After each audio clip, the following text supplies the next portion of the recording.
ابن کثیر میں ہے، ایک شخص بڑا نیک اور سخی تھا، اس کا باغ تھا، وہ اللہ تعالیٰ کے حق کو ہمیشہ ادا کرتا تھا۔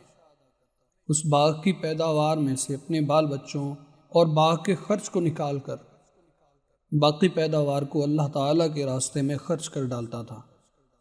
اس لیے اللہ تعالیٰ نے اس کے مال میں بڑی برکت دے رکھی تھی۔ اس کے انتقال کے بعد جب اس باغ کے وارث اس کی اولاد ہوئی تو باپ کے اس خرچ کا حساب کیا تو بہت ٹھہرا۔ ان لوگوں نے آپس میں مشورہ کر کے یہ طے کیا کہ حقیقت میں ہمارا باپ بڑا ہی بے وقوف اور نادان تھا، جو اتنی بڑی رقم مفت خوروں، غریبوں اور مسکینوں میں بلا وجہ دے دیا کرتا تھا۔ لہٰذا ان غریبوں کے حق کو روکیں اور ان کو کچھ نہ دیں تو ہمارے پاس بہت مال جمع ہو جائے گا اور ہم سب مالدار ہو جائیں گے۔ جب یہ مشورے کر چکے اور باغ کے پھل پک گئے اور کھیتی تیار ہو گئی تو رات ہی کو ان لوگوں نے قسمیں کھائیں کہ صبح ہونے سے پہلے پہلے رات کے وقت چلو اور رات کو پھل توڑ لاؤ تاکہ کسی کو خبر نہ ہونے پائے۔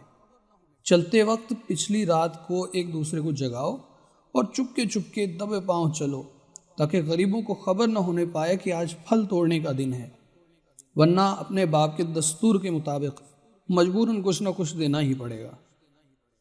یہ سب منصوبہ بنا کر کانا پھوسی کرتے ہوئے باغ کی طرف چلے۔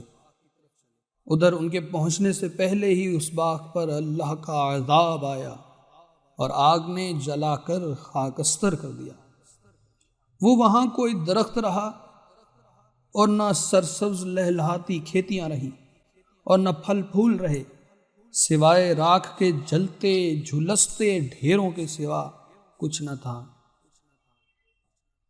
ایسا معلوم ہوتا تھا کہ کبھی یہاں باغ تھا ہی نہیں۔ جب یہ لوگ وہاں پہنچے اور یہ ماجرا دیکھا تو ہکے بکے ہو کر رہ گئے اور حیران و پریشان ہوئے۔ پھر آپس میں کہنے لگے کہ کہیں ہم راستہ تو نہیں بھول گئے۔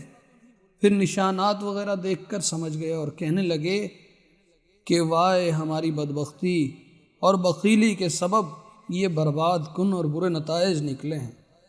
اپنی غلطی کا اعتراف کرتے ہیں اور ایک دوسرے کو ملامت کرتے ہوئے واپس پلٹ جاتے ہیں۔